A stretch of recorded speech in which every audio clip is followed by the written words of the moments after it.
Hello, everyone, and welcome into the Rochester Press Box. I'm Bill Pucko, back and better than ever. Man, when are you going out again? I know. This is a really weird view, because usually I'm sitting here, and now I'm like right across from Duffy. Not that I don't want to be across from you, but I'm just saying. Well, that's right, Tariq. That's where I want to go first. I said, so you got comfortable in the role of being like peacemaker. Yes. But you're a real good antagonist. I will, and I'm going to antagonize him in about 5 minutes. Do you prefer one over the other? I miss the times where I could say something that makes Duffy go, oh. But as a host, I'm going to have to find my way. Did you miss not being whatever he just did? No, I just made fun of him when the camera stopped rolling. It was great. We had an entire system. It was fun. Maybe we should do an after show. Yeah, sure. Very good. Great to have you. Well, yeah, it's good to be back. So, hockey, off the top. You got to tell me that Kevin Klubchuk called this a week ago that Lindy Ruff was going to be the new head coach of the Buffalo Sabres. It's weird. I was in that chair. Duffy was in that chair. And Kevin Klubchuk was in this chair. And he basically said, yeah, Lindy Ruff, I could see him coming back. Yep, it's probably going to happen. I'm like, Lindy Ruff? I'm like, all right, Kevin, I'll ride with you on this one. This is the way it kind of goes. But let me make one sort of thought on this. And I thought about this for a second. I'm like, isn't this the right move for the Sabres to get everybody sort of comfortable and feeling good? Hey, remember when we were 15 years and we had a coach in here and everybody loved them and they went to the playoffs and we haven't been back there since. So let's bring him back. I guess that's for you, not a winning formula in a general sense. But that was my number one question. I'm like, I know everybody loves him, and Kevin raved about him. He's a great guy, and everybody in Buffalo loves him. But can he coach, Pat? I love the idea of Lindy Ruff. I love Lindy Ruff. I always love Lindy Ruff. Here we go. I don't know if I like this idea. So there's 3 things that bother me. One, as a head coach, the last 8 seasons he's been coaching with Dallas and New Jersey, he's only made the playoffs 3 out of 8 years, which is way better than the Sabres, but not something you're looking for in hiring a head coach. He led the Devils to, I believe, their highest point total last year as a head coach. But when his assistant coach left for a different job, that point total went backwards, but he also had major injuries and goaltending problems. The thing that scares me the most, and again, I love Lindy Ruff. The success he had in Buffalo also came with having the greatest goalie on the planet at the time twice, in Dominik Hasek, arguably the greatest goalie of all time in the history of hockey, and Ryan Miller, arguably the greatest American goalie of all time. We don't have that right now with Ukko-Pekka Luukkonen. I want to believe in this. I want Lindy to be successful. I don't know how I'm supposed to feel because I'm kind of with you. Like, winning formula is not hiring back the guy that you fired because it wasn't going well in the first place. The first thing I thought of was when Marv Levy had his second go-around with the Bills. And it was like, and I see almost a similar situation. It's the ownership has become so exasperated with the lack of success of this team that it says, look, I don't want to put somebody in there that I can just trust and just stop thinking about it. It is the same thing. And the reason why, it's the feel-good moment. How many times did you say, I love Lindy Ruff? I love Lindy Ruff. Yeah. It's the feel-good of loving the coach and perhaps loving the team again that he plans to bring back. And the success hopefully comes with that. We do this all the time in sports. We love something so much, we want the ex-player to be the next great coach of the same team. You mean like Phil love. Housley, which was a disaster for the Buffalo Sabres? We do it all the time. Okay, but it doesn't mean that it's a good idea. And, you say this is like Marv Levy. No, the Sabres, Terry Pegula, has done this exact thing. Ted Nolan, who was the head coach right before Lindy got the job in Buffalo, they hired him back after they hired him as the head coach of the Rochester Americans. Like, it's weird. There are 32 NHL coaching jobs, and I believe there's a law that says you can only pick from 40 men that exist on the planet to give one of those jobs. And the fact that the turnover rate, I mean, oh God, all of the sports have got turnover rate, but hockey coaches, like, tomorrow. Had just said it. Lindy Ruff, last season, led the Devils to the greatest point total they've ever had in their franchise's history, and by the middle of the next year, he had lost his job. Hey, this is the Rochester Press Box. We're talking Buffalo Bills next.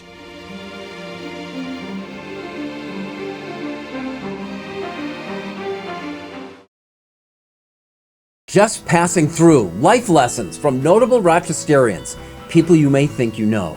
Don Alhart, Maggie Brooks, John Dady, and Stacy Pension, J. Mack and Soccer Sam, Fred Costello, and Jake Zembeck, along with 21 more.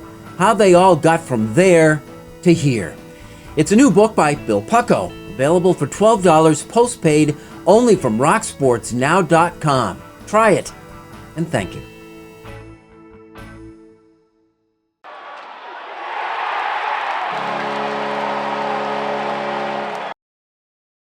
Welcome back. Thanks for joining us here on the Rochester Press Box, our least favorite show of the year, because we have to record this, and it's not just because I'm back. Oh, wait, damn it! I had to be Duffy had that in the pocket. A little slow. and I picked it.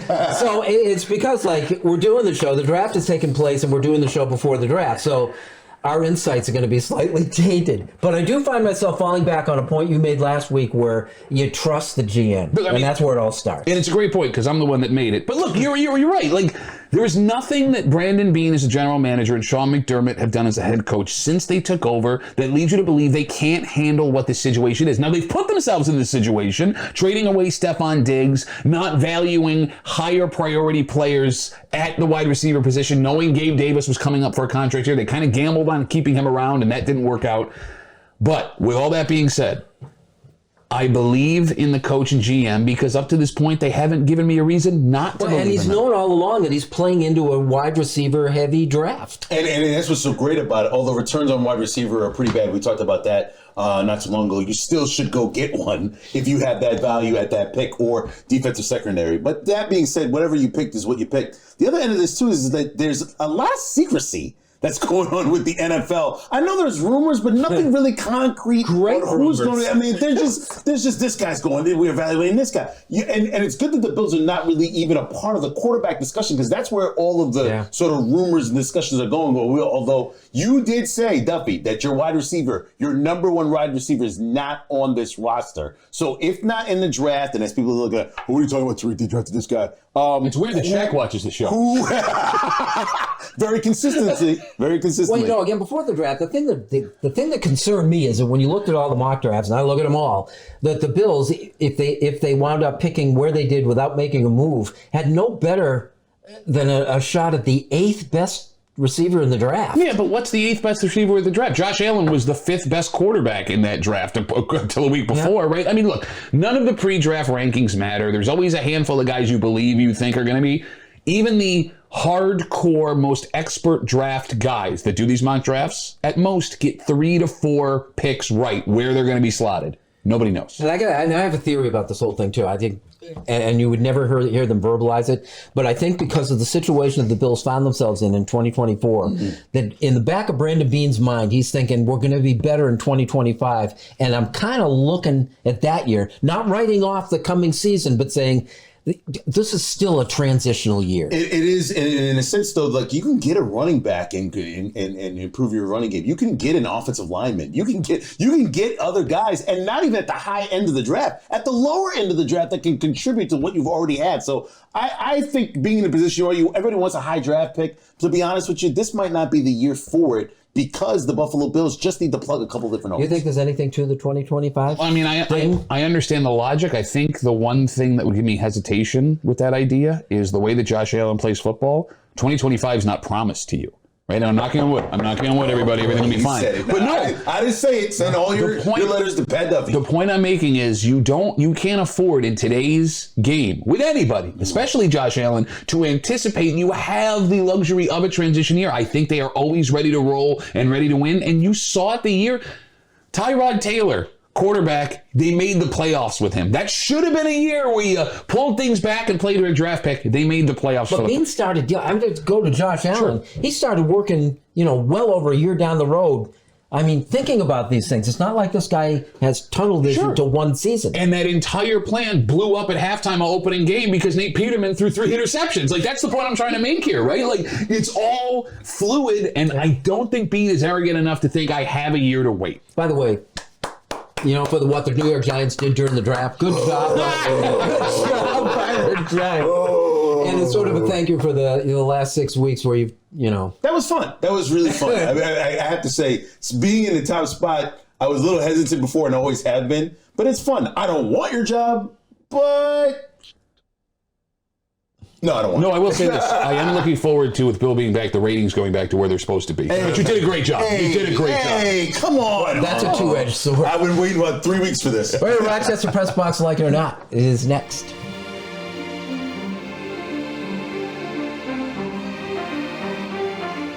Here's the Press Box Trivia question, brought to you by Market View Liquor, where exceptional customer service meets an extensive selection. Jefferson Road. Hey, who doesn't love a good slice of pizza? Hello again, Mike O'Brien, your getaway guy. I'm in search of my top 5 favorite slices in town. Look for the Getaway Guy now on Facebook.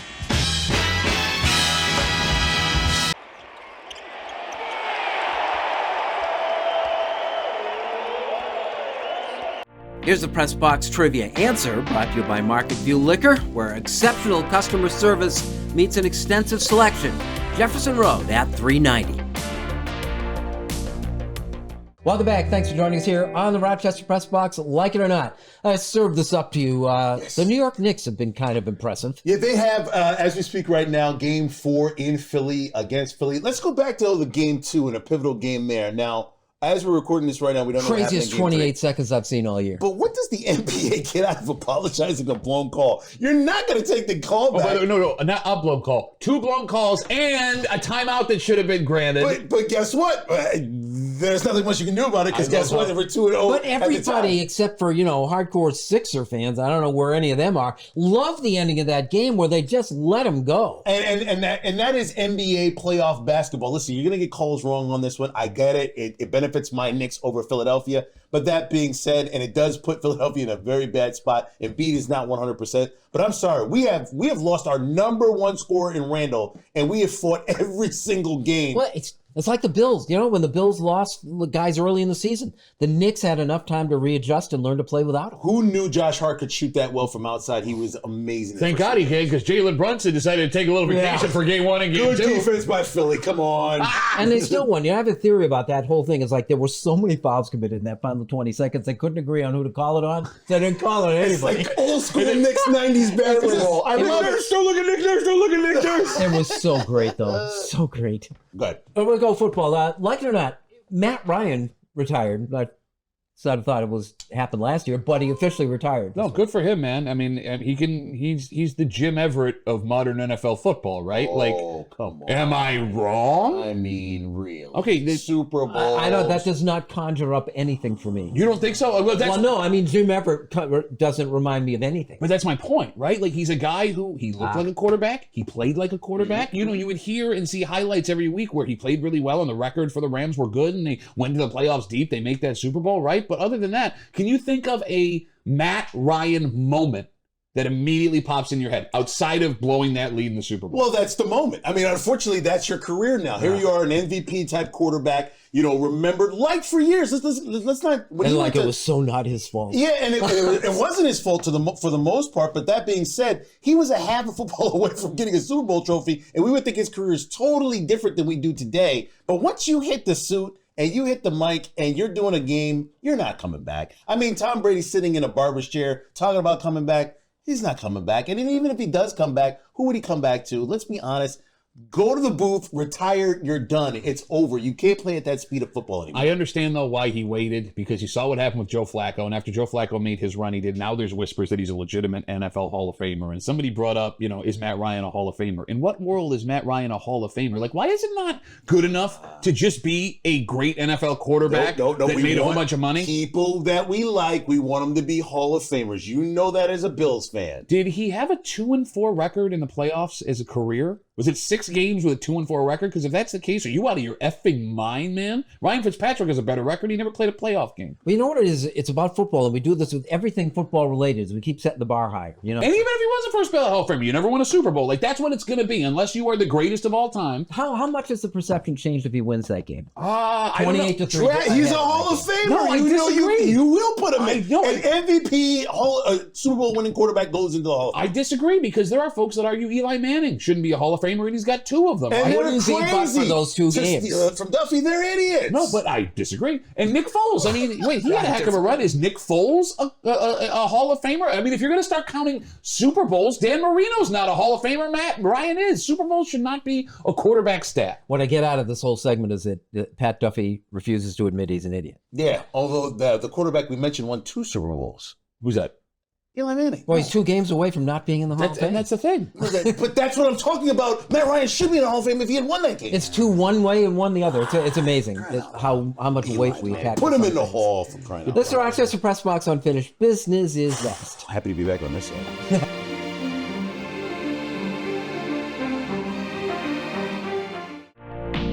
The Press Box Stat of the Week is being brought to you by McArdle's Restaurant in Fairport. Come home to McArdle's.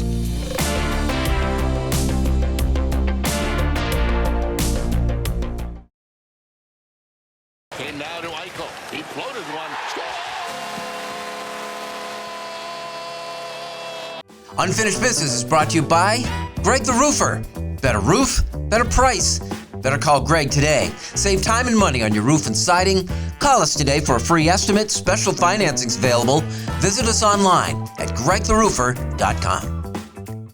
Welcome back. Thanks for joining us here on the Rochester Press Box. Time for Unfinished Business, brought to you by Greg the Roofer and Pat Stark. You know, we're just talking about legacies. There was a poll done last week in the NBA, active players, who was the greatest basketball player of all time. And of course, Michael Jordan came in first place. Surprisingly, he wasn't that far ahead of current NBA superstar LeBron James. In fact, they do this every year, and in the last 5 years, LeBron has been closing the gap significantly, becoming the greatest of all time. Now, I know that there are old heads who are going to argue, well, the old guys aren't playing the league anymore, so they're going to think LeBron's more impressive. And I also understand right now, as the Lakers are getting dealt with in the NBA playoffs, that LeBron doesn't look that impressive. But that guy has been in the league for 20 years. LeBron James came in with the highest expectations of any NBA player in the history of the league as a teenage kid. He's never been a part of a scandal. He's never disappointed outside of pointing at him and laughing because he couldn't make a couple of finals. He does have championships, and he's still one of the best players in the NBA in his early 70s as we speak.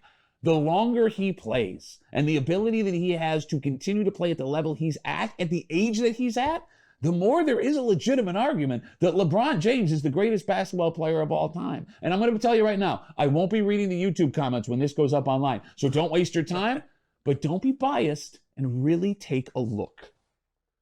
Oh, the NFL has done it all over again. We just got through the draft. Great show. You'll get your grades on your teams and how well they did with the draft on Monday, and you'll feel great about yourself. And then for a while, you might go to hockey, you might go to the NBA, you might even go to Major League Baseball, but you'll be back. You will be back because the NFL does a great job of marketing. What's coming up next right around Mother's Day? Start to schedule it. NFL hasn't announced yet. The schedule. Oh, yes. When will your favorite team play? Away? Home? I don't know yet, but they'll make that into a #1 watch show. Why? Because we love everything about the NFL. Then June roll around, then mini camps, and then camp. And then August will be in preseason, although we shouldn't have preseason games, just practices in which people can actually watch them online and make them more exciting and fun so guys don't get hurt because they're going through a 17-game season, which will be an 18-game season. My point will be this. Every single month, the NFL has something for you to watch. You hunger for it, the ratings go up. It's smartly done, so get ready for the NFL schedule.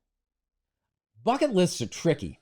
At the end of the day, the only thing you notice is what's not crossed off, and eventually you run out of time. Still, here are some of the things that I learned while attending the Masters Golf Tournament earlier this month. To start with, you get a good look at the event. There are grandstands everywhere. I saw action at 7 holes and witnessed almost the entire field in Friday's second round without much trouble. You bring in your small folding chairs, you set them up, and you leave them if you'd like. Patrons are encouraged to use the unattended seats. At the end of the day, you go back and claim them, and they're always there. The grandstand overlooking Amen Corner, as it was first dubbed in 1958, provides a view of the iconic 11th, 12th, and 13th holes. It comes with its own set of rules. Because of the close proximity, you really aren't allowed to cheer. A fan hollered out, "Way to go, Pat," to Patrick Cantlay, and he was immediately chastised by the marshals, and we were all suitably ashamed and just glad that it was him and not us. For the past 20 years, Augusta National has been buying houses adjacent to the club, investing some $200 million to purchase 100 properties covering 270 acres and turning it all into parking space. There is one holdout. Elizabeth Thacker owns a house that she and her husband built in 1959 and she won't sell. A holdout house, it's called, and has become a bit of a landmark in Augusta. Meanwhile, all that parking space, it's free. Once you happen upon tickets for the Masters, and that's really the tough part, they don't gouge you for anything. They somewhat famously offer a perfectly good egg salad sandwich for $1.50. The worst thing you can do, and it isn't even close, is get caught with a cell phone. It's the #1 rule. Leave them behind or they will be confiscated. The golfers themselves play in fear that one of their guests will be caught with a phone and their reputation will be forever smeared. Augusta National is so austere and proud of its stature that one of the participants actually claimed as a pet peeve that he was always afraid of doing something wrong there. So I can now officially cross attending the Masters off my bucket list, even though I don't really keep one. And that's our Unfinished Business, brought to you by Greg the Roofer, and that is our show. Why would you pay to go somewhere where they're just going to tell you what to do all the time? I don't know where that lady lives that won't sell, but that's the place you should go. She's my hero now. She's my hero. Go for the $1.50 egg salad sandwich. Well, I gotta tell you, come to my house. I'll make you an egg salad sandwich, and my wife can tell both of us what to do. The rules are stricter at Augusta than they are at church. How is It that was possible? fun. It was a fun week, though. Really quite the experience. Hey, thanks for joining us, and we'll see you again next week on the Rochester Press Box. Are women allowed to join yet? I think so. They They host a women's tournament. Oh, that's not the question.